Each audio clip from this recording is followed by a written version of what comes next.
Hello all welcome back to our channel.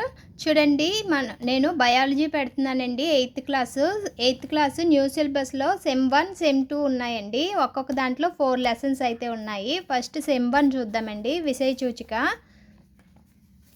మనకి చాలా తక్కువ ఉన్నదండి ఇందులో సిలబస్. చూడండి,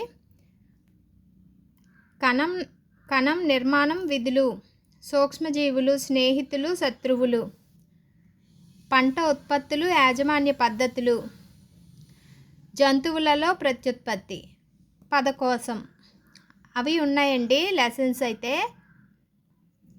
పదకోశం అంటే అర్థాలండి. మనకి ఇంగ్లీషు తెలుగు ఇచ్చారు కదా, చూడండి, ఒకవైపు ఇంగ్లీష్ ఇస్తే ఒకవైపు తెలుగు ఇచ్చారు. మన ఇంగ్లీషు రాని వాళ్ళకి అర్థం అవ్వడానికి వెనకైతే మీనింగ్స్ కూడా ఇచ్చారండి.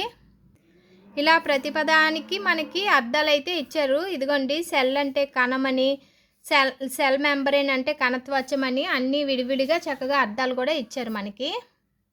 సెమ్ 2 చూద్దామండి. ఇప్పుడు విషయ సూచిక తక్కువ సిలబస్ అయితే ఉందండి మనకి 8th క్లాస్లో.